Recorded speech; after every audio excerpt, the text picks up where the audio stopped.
Casero Podcast se hace audio.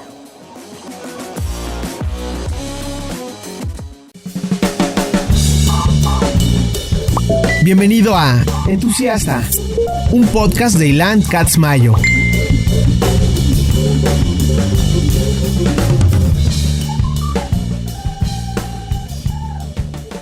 Entusiastas patrocinado por Skullcandy. Grandes earbuds, grandes audífonos, gran producto, se los recomiendo ampliamente.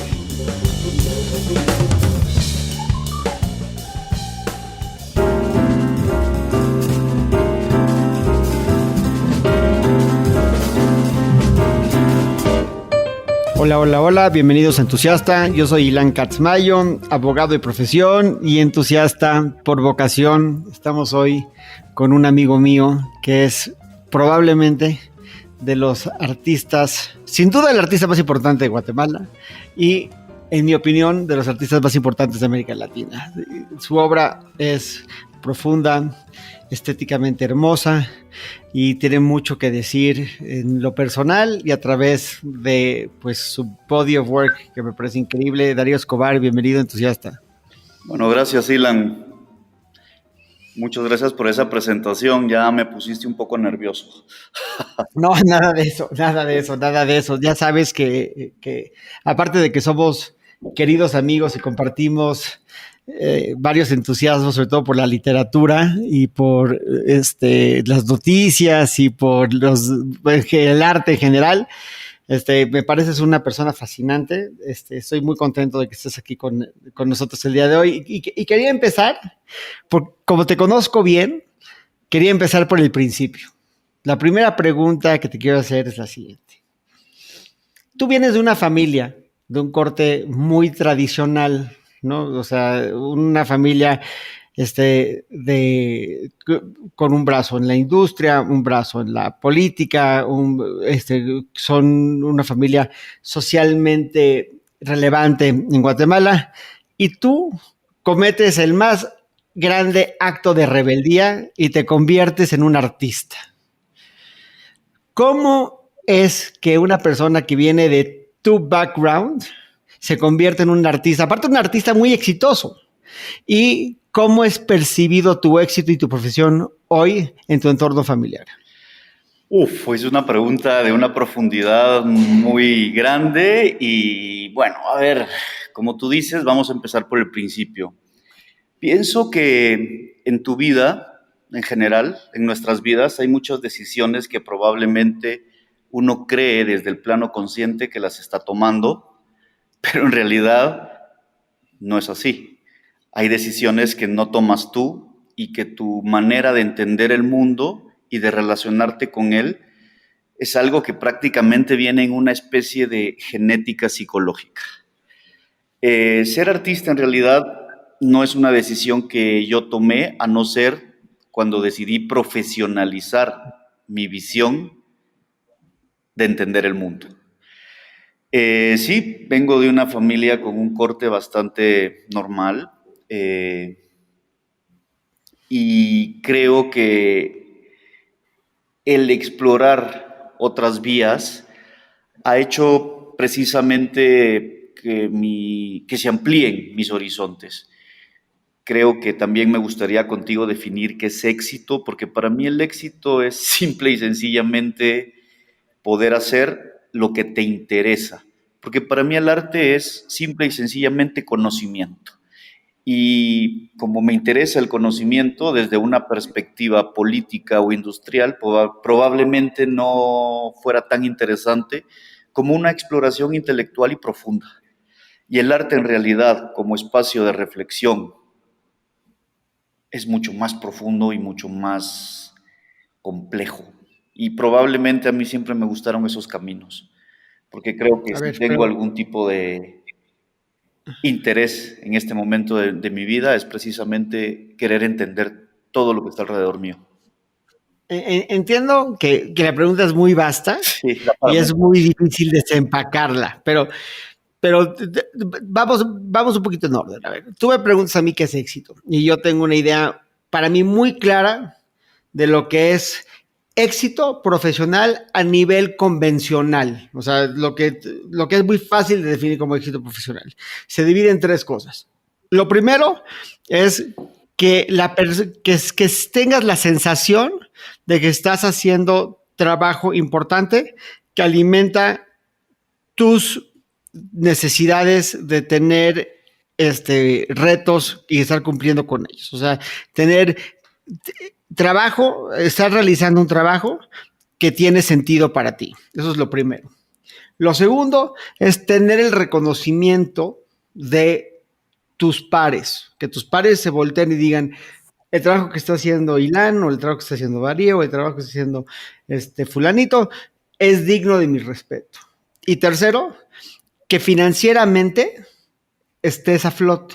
No te digo que multimillonario, porque yo siento que la riqueza y el éxito no necesariamente tienen mucho que ver, pero sí que financieramente estés sano.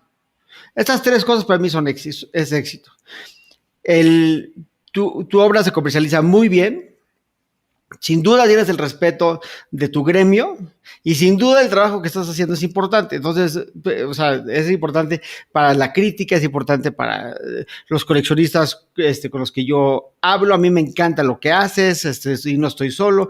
Entonces, de que eres un artista exitoso, sin duda eres un artista exitoso. No hay un Oscar que se le da al año al mejor artista, al igual que no hay un Oscar que se le da al año al mejor abogado, pero la calidad, parafraseando la decisión de la Corte Americana, la calidad y el talento son como la pornografía, son muy difíciles de definir, pero muy fáciles de reconocer.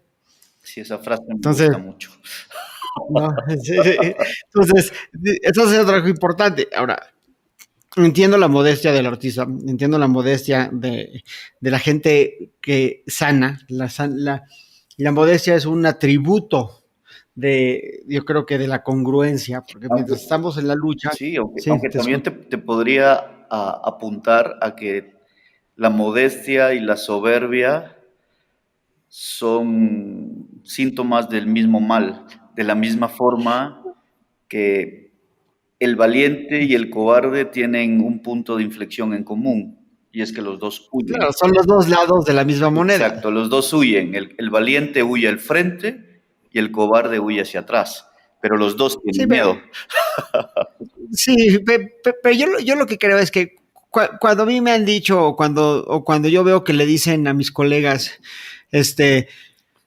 oye, muchas felicidades por esto o el otro, y ves la cara del que realmente está en la lucha y te dice, oye, pues muchas gracias, y te das cuenta que pues, hay elementos de suerte y hay elementos de sudor y hay elementos de compromiso y nadie, o sea, la modestia va muy de la mano del esfuerzo, porque tú sabes el trabajo que te costó, tú sabes lo difícil que es, y sabes que también si el viento volaba para la derecha y no para la izquierda, pues igual hubiera sido diferente, ¿no? Entonces yo soy un gran creyente en que la modestia, la verdadera, no la falsa modestia, la verdadera modestia va de la mano con la lucha. Y yo tengo un amigo que se llama Eduviges Fragoso, que quiero mucho, que siempre me decía, el tamaño de tu soberbia es proporcional al tamaño de tu pendejez. y yo siempre me he acordado de eso. Y después yo siempre he pensado, que aunque tú sabes que yo no soy un hombre religioso, pues siempre he pensado que cuando el poder superior, el que sea, cuando la vida o el destino te quiere castigar, te vuelve soberbio y te deja solo. Wow. Entonces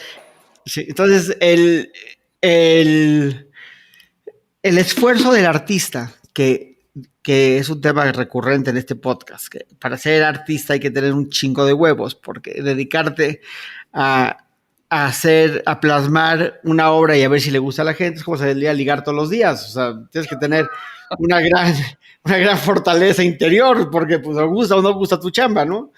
Yo le tengo mucho respeto, pero ya haciendo este enorme paréntesis acerca de lo que es éxito y la modestia pegada al éxito, porque tú eres un artista que tiene una enorme sencillez, una gran sencillez. Yo te quiero hacer una pregunta. tú eres de una familia que repito, que es muy tradicional. O sea, el artista en tu casa era un bicho raro. Y dices, yo no soy artista porque lo decidí, yo soy artista porque lo nací. O sea, en otras palabras, estoy diciendo, yo siempre fui artista. Tal vez no lo sabía, pero siempre lo fui. Ok, te lo doy perfectamente por bueno. Yo sí creo que hay gente que no tiene opción. Y gracias a Dios, porque si no, tal vez tendríamos un mundo lleno de contadores y un mundo vacío sin artistas. Pero, ¿cómo es esta percepción en tu familia hoy?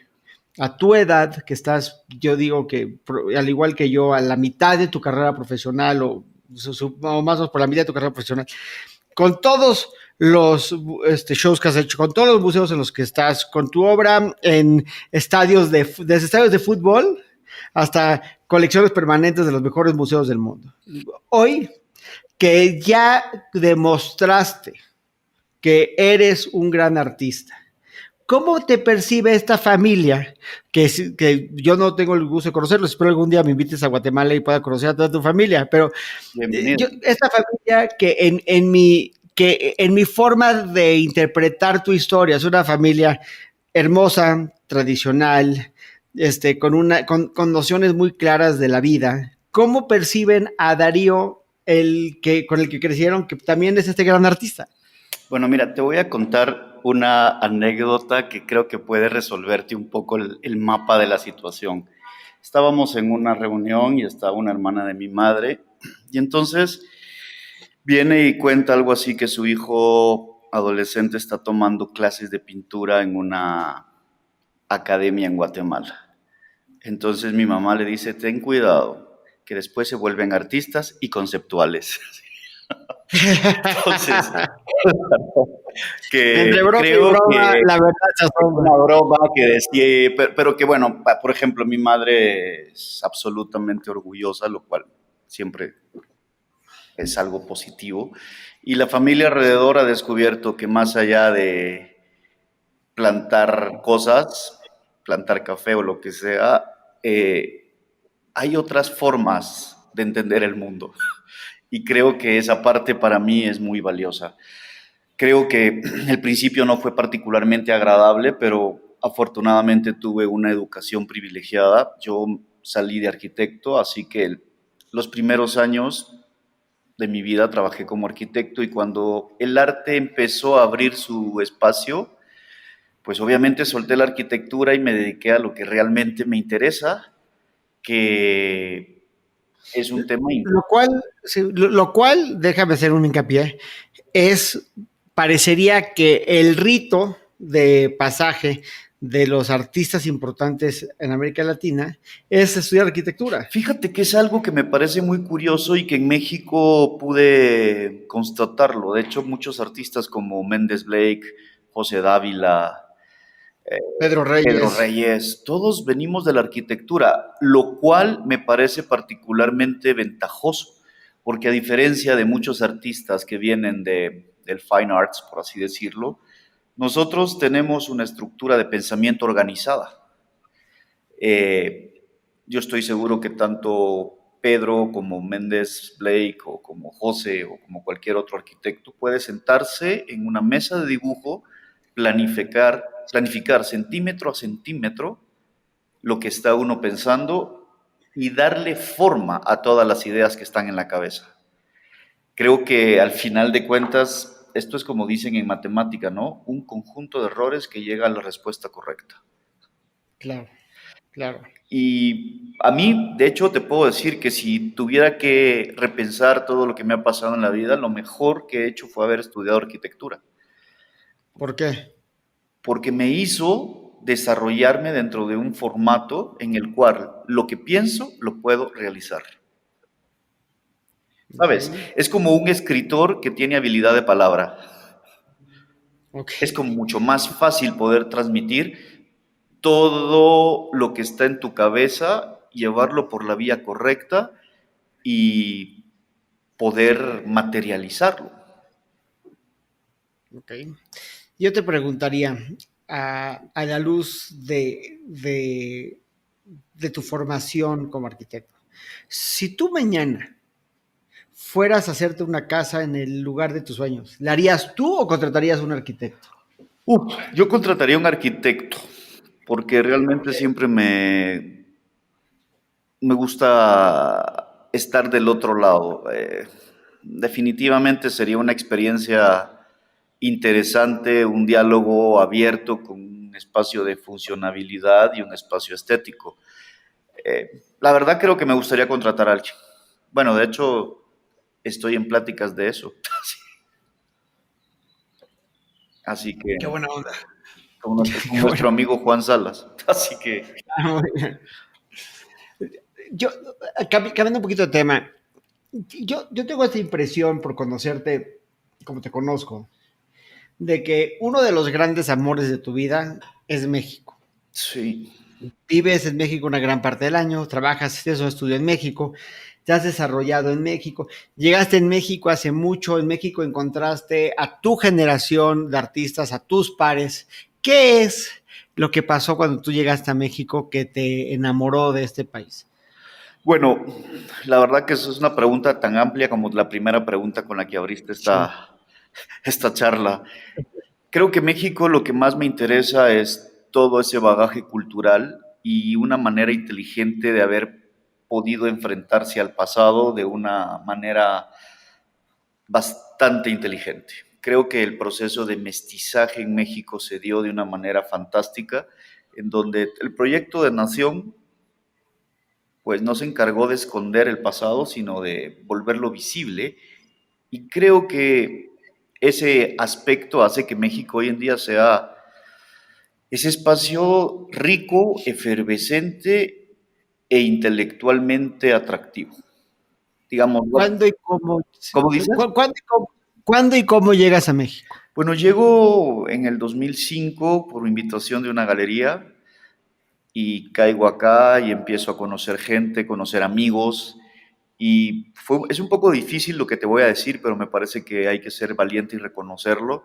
Y yo encontré aquí más ese feedback, esa comunicación con otros artistas que la que yo tenía en Guatemala.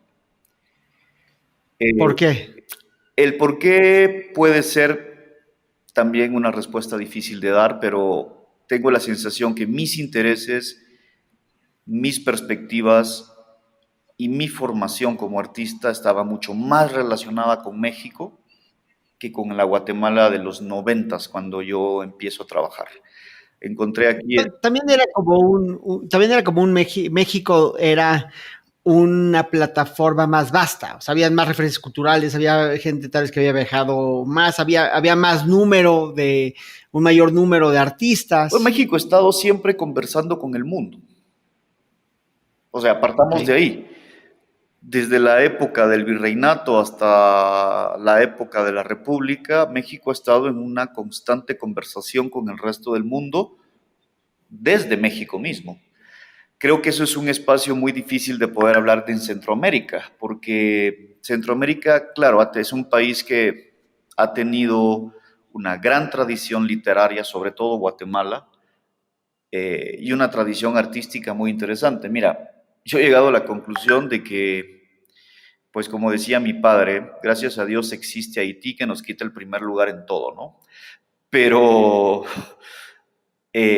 algo que yo no me puedo explicar es cómo Guatemala, teniendo todas las desventajas que pues todo el mundo sabe que tiene y que no voy a entrar en detalles porque ya el resto de mis amigos artistas de Guatemala entran en estos detalles todo el tiempo.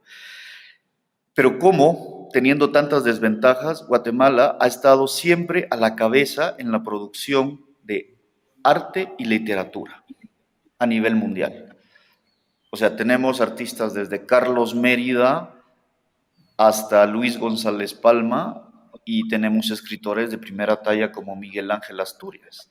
Es algo bien Claro. curioso que un país tan pequeño, en donde no existe una formación que te pueda llevar a profundizar sobre tus ideas, pueda dar este formato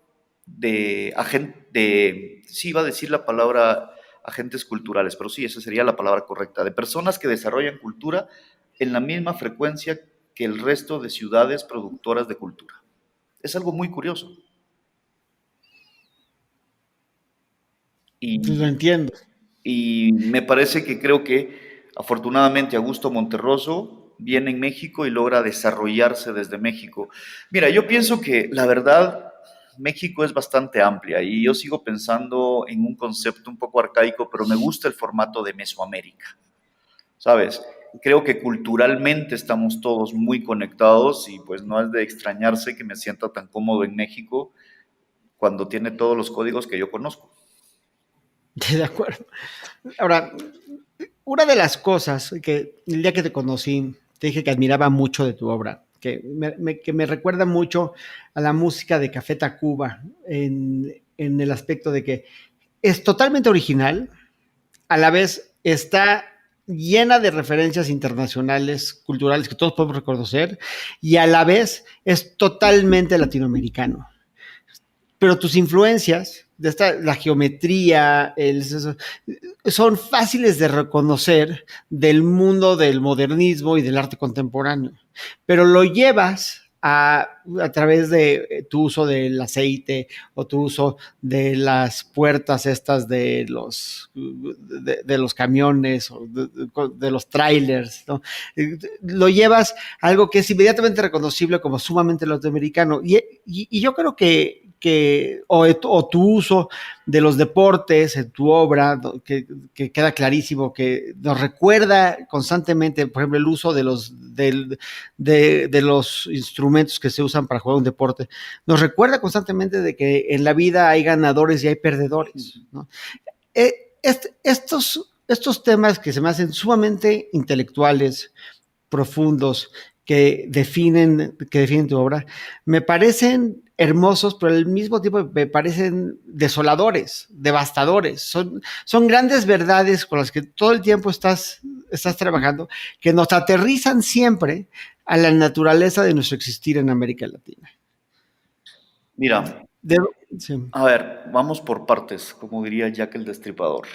exacto. Eh, Primero, mi trabajo en realidad es una conversación abierta con la historia del arte universal, desde Guatemala. A mí siempre me interesó saber que en términos históricos, todo el bagaje cultural de mi país era considerado, en términos de alta cultura, como una cultura súbdita. Me pareció muy curioso este ejercicio prácticamente eh, de no te voy a decir de descalificación porque no va por ahí, pero siempre me interesó saber cómo se definía lo culto y cómo se definía lo popular y desde qué ángulo entraba este sesgo, ¿no? Así que empecé mi primera fase de trabajo básicamente entablando una conversación abierta con la época de la colonia, por así decirlo. Empecé a desarrollar una serie de piezas abiertamente falsas que te evocaban la platería colonial del siglo XVI, la pintura colonial del siglo XVI y XVII, y enfrentarme a una situación donde decía, hey, señores, ok, tenemos 200 años de independencia, pero las cosas funcionan exactamente igual que hace 450 años. Así que yo me voy a asumir como un artista barroco en este momento, voy a producir platería, pintura colonial, pero claro, todo tergiversado y contaminado. Entonces, lo que yo estuve proponiendo fue, pues ya no existe el comendador, ya no existe el virrey, ya no existe el regidor, pero existe la imagen de la transnacional, que es un poco Sí, más cruel, porque es una forma de control desde una perspectiva totalmente ajena. Ya ni siquiera se vive. despersonalizada, porque ya Sí, no hay una figura, ya no es un ser ya humano, no es una. es una institución. Exacto. Entonces de ahí aparecen todas estas piezas, como el vaso de McDonald's cubierto en oro, como las patinetas repujadas en plata, que lo que proponían era una colonia que no había dejado de ser colonia y que solamente tenía la fantasía de la libertad y de la república, que al final de cuentas todo seguía funcionando desde esa etapa. Luego empecé a interesarme más en un ejercicio más cruel probablemente y es la época moderna. Centroamérica probablemente nunca vivió la modernidad, pero sigue siendo utilizada como un statement político. Así que decidí construir la modernidad a partir de su gran fracaso. Una modernidad a destiempo, fuera de lugar, pero tan atractiva que siguiera llamando la atención. Y fue cuando empecé a desarrollar todas estas piezas de papel pintadas con grasa de motor que evocaban abiertamente una modernidad, pero construida a partir de sus despojos. El gran proyecto de la modernidad era el progreso. Y el gran proyecto de la posmodernidad es la ausencia de un proyecto. Entonces, siempre intenté jugar dentro de esa perspectiva, pero siempre dentro de la estructura estética. A mí sí me interesa confrontar abiertamente la historia del arte desde bellezas diferentes, por así decirlo, desde espacios distintos. Por ejemplo, cuando cayó en mí el manifiesto suprematista de Malevich, me di cuenta muy interesante cómo la alta cultura seccionaba muchos de los bordes de otros lugares. Y me di cuenta que era muy interesante para mí confrontar esos parámetros. Cuando Malevich te dice que la cultura occidental está tan desarrollada que no necesita pintar la realidad, sino logra crear una realidad a través del arte mismo, hacia la supremacía de la forma, digo, sí, ok, bien, pero aquí en América Latina nosotros tenemos también unos referentes probablemente más antiguos que esta visión, y es la pintura de las piezas de camiones, las trajineras, las carretas de helado y todas estas cosas que surgen desde lo popular, que tienen el mismo espacio de conducta de reconocer el área, de reconfigurar el espacio y de volver atractiva una superficie. Y digo, bueno, pues nosotros hemos llegado a este mismo ejercicio, probablemente no a través de una sobreintelectualización del espacio, pero sí de un espacio absolutamente intuitivo, que obviamente es otra forma de inteligencia. Pero mi Pero interés, por un lado, perdón, pero hay un doble, hay dos mensajes que están existiendo, coexistiendo en tu obra. Y corrígeme si no estás de acuerdo con lo que digo. Pero por un lado veo que está esta forma muy aguda de interpretar la modernidad a través de de despojo. instrumentos o de... Claro, exacto, ¿no? A través de lo que es intrínsecamente latinoamericano. Pero por otro lado, es el picar de los ojos al imperialismo y decir, todo el imperialismo es perverso. Y desde luego, no solamente, creo que al final el mundo funciona con tensiones, ¿sabes? Esas Sí, totalmente. tensiones que afortunadamente existen para poder sobrellevar un poco la situación. De la misma manera que tú como individuo sabes que existe un consciente y un inconsciente y el trabajo sucio se lo dejamos al inconsciente para que el consciente pueda tener ganas de levantarse de la cama al siguiente día, ¿no? Yo pienso que hay una frase de Borges que me gusta mucho y dice, la dignidad de el derrotado no la tiene el vencedor. Creo que es muy aplicable para nosotros, que es, bueno, América Latina como la conocemos hoy en día, con esta reconfiguración territorial, es un espacio que se inserta a la sociedad occidental hace 500 años. Es bastante poco. Es una respuesta bastante reciente. Bueno, Barcelona tiene 3000 años, no digamos Roma cuántos años tiene. Creo que al final de cuentas todos hacemos lo que podemos con lo que tenemos. Y creo que en este momento es un buen momento para cuestionar esas estructuras de poder, pero desde perspectivas más inteligentes y no desde perspectivas más fáciles, como decía la vez pasada un amigo. Bueno, todo el mundo es políticamente correcto, todo el mundo es bueno y todo el mundo es fantástico de Facebook para afuera.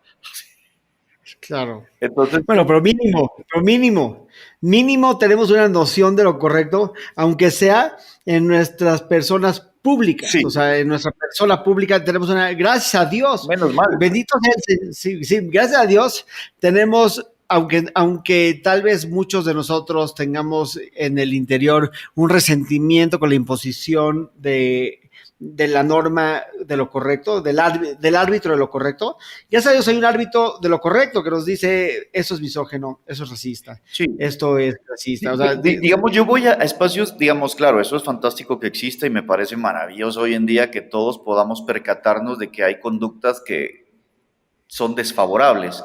Pero a mí me parece que que hay elementos de profundidad que tenemos que trabajar y uno de ellos es como si queremos un mundo más global dentro del término de igualdad, me parece que también tenemos que reconfigurar esos espacios de qué es popular y qué es culto. ¿Me entiendes? bueno, pero es una pregunta que nunca vamos a acabar de contestar porque siempre está cambiando. No, o sea, Siempre se hay, reconfigura. Pero sabes que cuando podamos redefinir esos límites, puede ser algo mucho más amplio, porque estamos hablando de sociedades que se aceptan y de espacios que se reconcilian. Por sí, ejemplo, yo pienso que uno de los grandes agentes de exclusión es la literatura y la historia del arte mismo. curioso que lo digas porque no sé si viste el documental ahorita de la vida de Hemingway, de Ken Burns, que está de la PBS, que está fenomenal, No, no fenomenal, lo he son visto. 6 horas de Hemingway. Entrevistan a una serie de escritores importantes para hablar de Hemingway, de todo el mundo, y uno de ellos es Vargas Llosa.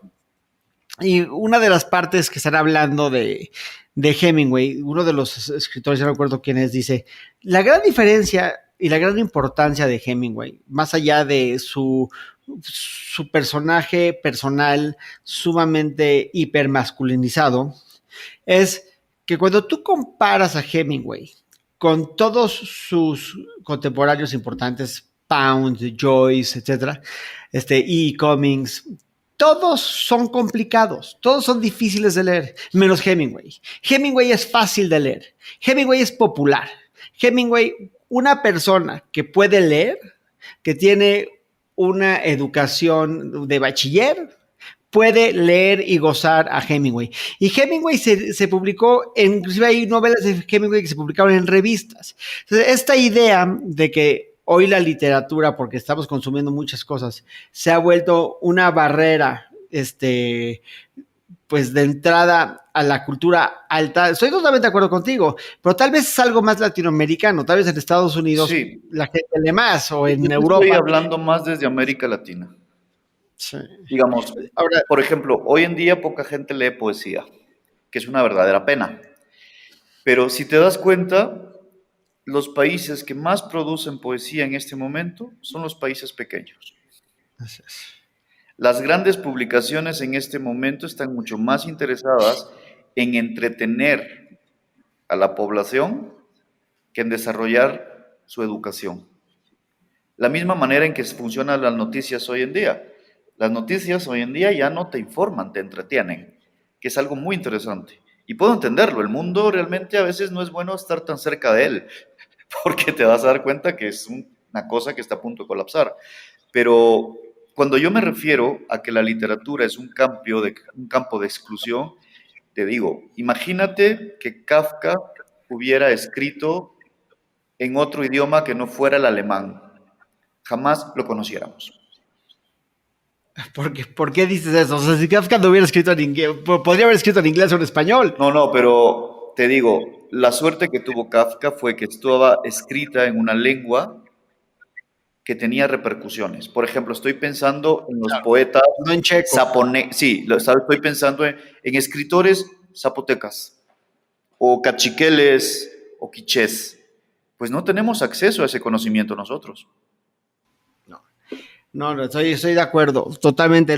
Estoy total. El otro día nuestra amiga en común, Ana Paula, nos decía que había leído un libro acerca de la pérdida de los idiomas aborígenes, y que la analogía era que cada vez que desaparece un idioma es como tirar una bomba nuclear en el Louvre, ¿no? La cantidad de Wow. riqueza cultural que se Sí. pierde es imposible de, de contabilizar. Es Sí, enorme, o sea, es es una pérdida terrible. Y cultural. fíjate que yo vengo de un país que tiene 23 etnias diferentes, incluyendo la mestiza y la garífuna, y me parece, digamos, terrible la manera en que se están abordando su inclusión dentro del mapa territorial de Guatemala, porque no se hace desde el paternalismo, ¿sabes? Se hace desde la igualdad. Creo que ese es un formato que es mucho más interesante para poder darle continuidad a todo ese conocimiento. No sé, a mí cada día me interesan más escritores, por así decirlo, de áreas mesoamericanas. Me parece que tienen una relación con la poética que no se tiene desde otro lado.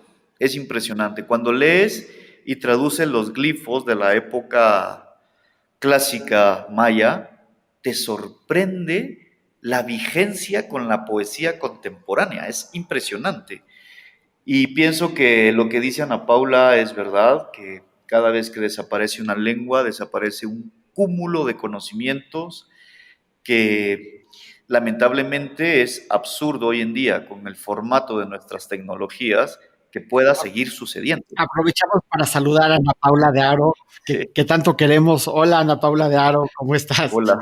Este, quiero regresar a un tema que me parece muy interesante. Cuando tú hablabas de Borges y hablabas de la dignidad del perdedor, me recuerda a dos cosas. Lo primero es hacer mención de que el trabajo que tú has hecho, sobre todo con bats y con balones, me parece hermoso. Me encanta todo lo que haces, sobre todo con los bats. Me parece increíble.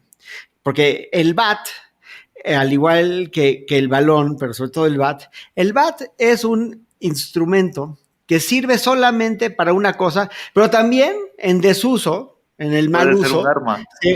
puede ser un arma, ¿no? Y me acordaba, pero tu obra, o mínimo para mí, tu obra sobre los balones, que es una instalación increíble, creo que en el En estadio el de fútbol Mercedes-Benz americano Stadium en de Atlanta, Atlanta. sí. Sí. Siempre nos recuerda, como dije anteriormente, que hay un ganador que en la vida hay un ganador y un perdedor. Los deportes son un juego y en ese juego alguien tiene que perder, por lo general. Me recuerda, hay un documental fabuloso que se llama When We Were Kings, sobre la pelea de Ali Foreman en África, y entrevistan durante todo el periodo, durante toda la película, a George Plimpton, el gran escritor americano, y a Norman Mailer, el otro gran escritor americano. Y uno de los dos dice que el final de una pelea de campeonato de box es un momento muy especial, porque por un lado tienes la euforia del ganador, tienes esa euforia de ver al ganador y del campeón, campeón, campeón.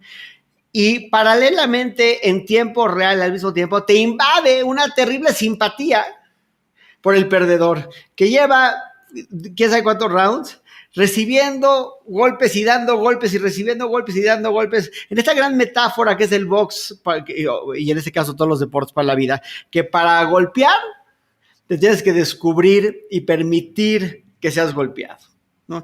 Entonces esta simpatía nos invade. Y esta simpatía la veo en tu obra cuando una persona que, no me parece que tú seas una persona que sigues los deportes, pero sí una persona que estás encantada con el concepto del deporte. Sí, cuando yo empiezo con los elementos deportivos, siempre me pareció que era una fantástica metáfora sobre la existencia. O sea, siempre pensé que una cancha de fútbol o un diamante de béisbol o el ring del boxeo era una plataforma parecida a la vida misma, que se dividía entre vencedores y perdedores. Me parecía que el arte te daba la posibilidad de una reflexión más profunda sobre esos dos espacios. Así que uno de los intereses primordiales en toda esta selección de elementos deportivos fue enfrentarnos a la idea de un cambio de reglas sobre estos espacios, ¿sabes? En donde probablemente en mi trabajo no existen ni perdedores ni ganadores, sino solamente existe el juego. Y eso es lo que para mí es importante, esa abolición de las reglas y esa reedificación de nuevos conceptos de cómo enfrentarse a esas superficies. Probablemente el Wow. gran ejercicio de la vida solo sea el juego y mientras tanto estamos todos entretenidos pensando otras cosas, ¿no? Te voy a hacer una pregunta un poquito paralela a esto. De todo lo que tú has hecho, de los deportes, de las figuras con el grase motor, de las puertas, de los, ¿cómo se llaman? Camiones, camiones, ¿Perdón? camiones. Sí, sí, sí, de los camiones. Este, ¿Qué es de todo de lo que más orgulloso estás tú? O sea, lo que a ti te gusta, o sea, de lo que dices, esto es lo más chingón que estoy haciendo. Uf, a mí me parece que más allá de hablar de una obra o de una serie en específico, creo que lo más chingón que estoy haciendo es poder ponerle trampas a las grandes contradicciones de la historia del arte universal. Sin importar la forma en que lo hagas. Creo que eso al final de cuentas es, a ver, una condición suficiente pero no necesaria. Creo que ese ejercicio ha sido muy eficiente en piezas como las de los camiones, en donde cuando tú ves una puerta de un camión colgada en una galería cuyo interés primordial es el arte geométrico, dices gol, Claro, ¿sabes? porque Dices, es la puerta de la vaquita esta, ¿no? De un camión que todos en América Latina hemos visto, que estos camiones que claro, están en las pero carreteras. ahorita esa puerta de camión está ocupando un espacio en un espacio que estuvo antes designado para un Soto, para un Gego, para un Cruz 10. Creo Claro. que esa en realidad es la agresión más inteligente que probablemente he logrado hacer. Es el caballo de Troya. Ves el caballo de Troya, literalmente. Lo definiste perfectamente. Creo que a mí, digo, como tú sabes, vengo de un país que tiene grandes problemas y muchos de mis colegas guatemaltecos se han dedicado mucho a enfatizar el tema, los temas. Yo prefiero devolver la mirada hacia aspectos más incisivos. Digamos, mi trabajo no se nutre del telenoticiero.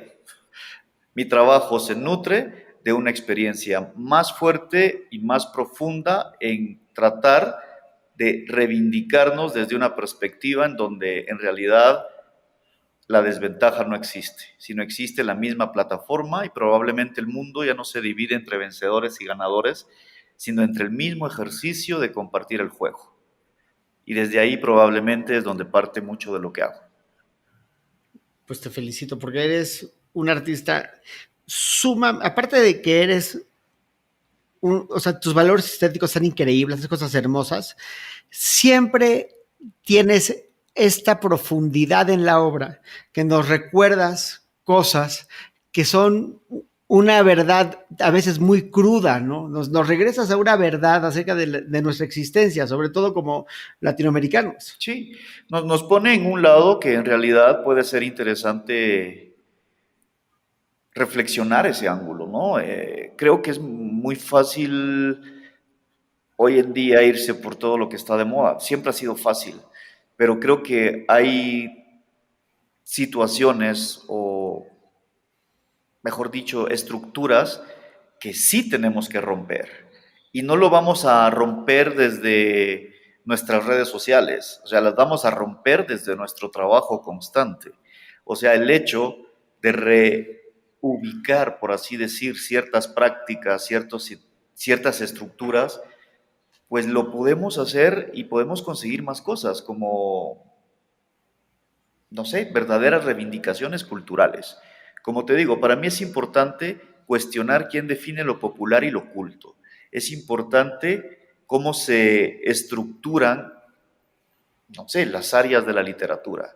Y creo que lo más importante en todo caso del arte es que el arte o la literatura siempre devuelven la vista hacia espacios que jamás hubieras visto si no hubiera sido a través de ese ejercicio formal. Qué padre, qué increíble. Una última pregunta. ¿Qué sigue? ¿Qué es la pieza, la obra, el reto que te trae ahorita obsesionado, que te falta lograr? La verdad es que estoy muy enganchado en este momento con la idea del arte público. Me parece que es mucho más impactante a nivel social y cultural. Me parece que a veces los museos o las galerías se quedan cortas porque obviamente están, ¿cómo te explico?, muy focalizadas hacia un sector social y hacia una ruta social. Pero creo que cuando trabajas tú en arte público, ahí sí te enfrentas directamente a una jauría de perros. Sabes que para mí la experiencia en el estadio de Atlanta, que es una pieza de proporciones grandes, casi 14 metros de largo por 8 y 9 metros, me pareció interesante porque a ese estadio, claro, tiene una gran cantidad de obras de arte porque es parte de la legislación en Atlanta, pero lo más interesante es ver la reacción de la gente ante esa pieza. Y ahí sí no cabe la menor duda, o funciona o no. ¿O no funciona? Exacto. Fíjate que eso está muy cabrón, porque el estadio debe haber costado más de $1,000 billones. Es un estadio... 1.5 billones de dólares, imagínate. 1.5 billones de dólares, un estadio que se usa para fútbol americano y para la liga de soccer y para conciertos, cosas más. Un estadio de americano, o sea, es decir, una temporada de americano tiene 17 partidos de regular season, ¿no? O sea, Sí. son 17 partidos, de los cuales la mitad son en casa y la mitad son fuera de casa. Entonces, es decir, vas a tener promedio 8 partidos al año para una inversión de 1.5 billones de dólares de fútbol americano. Y el equipo de americano es el dueño del estadio. Digo, los números son números que nos apantallan mucho porque dices, son 8 partidos y no pasas a la postemporada para una inversión de 1.5 billones de dólares. Imagínate el negocio que ha de ser esto para que sea rentable. Y la gente que va a ir al estadio, que no está preocupada por el arte, le vale madres el arte, la gran mayoría, el arte en su vida no ha de tener nada en sus paredes, le vale madres. De hecho, las casas gringas están hechas de tal forma que los espacios son tan abiertos que no hay espacio para los cuadros, porque la cocina está pegada al comedor y el comedor está pegado a la sala, entonces no hay paredes, no hay donde poder poner el arte. Entonces llega la gente a un estadio, se pone abajo, que costó 1.5 billones de dólares, pasa abajo de tu obra, que son unas redes enormes con balones de fútbol, soccer adentro, y ven esta cosa increíble, y lo que dicen es, wow, pero no tienen ni idea quién es Darío, no tienen idea quién es guatemalteco, si les empiezas a platicar les va a valer madres, pero ahí está engrandeciendo la experiencia de ir al estadio, qué es lo que hace la obra. A mí lo que me mata, lo que me encanta del arte, la razón por la que el arte es fundamental en mi vida, es que no importa dónde estoy o qué estoy haciendo, el arte que tengo enfrente, ese arte que tengo enfrente de mí, enaltece mi experiencia y la de los demás simplemente por estar ahí, porque el arte es la manifestación de la grandeza humana en la tierra. Pienso que el arte o el objeto del arte en realidad como espacio tiene la habilidad de hacer algo ordinario una experiencia extraordinaria. Y creo que a través de ese ejercicio de volver lo ordinario en extraordinario es en realidad un ejercicio de conocimiento y a través de él podemos no entender el mundo porque eso es muy complejo, pero sí reconciliarnos un poco con él, que buena falta nos hace, ¿no? Totalmente. Amigo, con eso terminamos. No sabes cómo agradezco tu valioso tiempo. Podríamos hablar una hora más, pero ya me di cuenta que si los hago muy largos, los podcasts, nadie los escucha. Sí. Entonces tengo que mantenerme abajo de 1 hora para que la gente se quede. Sí. Entonces, pues, gracias por la invitación, Ilan. La verdad que disfruté mucho nuestra conversación y me parece que es un buen momento para continuar pronto una segunda parte con los amigos. No, exacto. Lo que sí te puedo decir es que, y para que nuestro público lo sepa, esta no es una conversación, esta es la continuación de una conversación que he tenido muchas veces con Darío, que nos entusiasman prácticamente las mismas cosas y que somos grandes amigos y tenemos un club secreto de arte, que ya no es tan secreto, pero es un club secreto donde nos juntamos y platicamos como super nerds que somos de arte y literatura y música y cosas padrísimas. Y Darío, antes que nada, gracias como siempre por tu amistad, que la valoro enormemente, y en segundo plano por pues este espacio que nos diste y para que la gente que le interesa el arte te conozca un poco mejor. A ti gracias, Ilan. La verdad es que siempre es un placer tener este formato de conversaciones y te digo que es en dos direcciones, el afecto, el cariño y la admiración. Muchas gracias por la invitación. Te quiero, amigo. Igual, te quiero. un abrazote grande.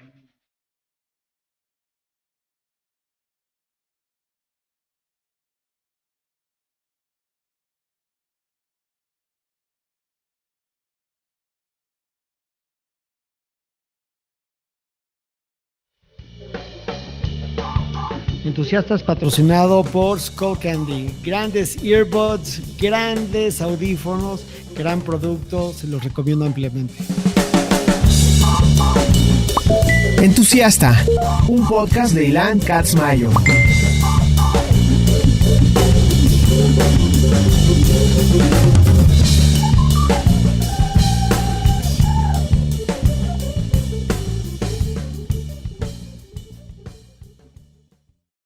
Casero Podcast se hace audio.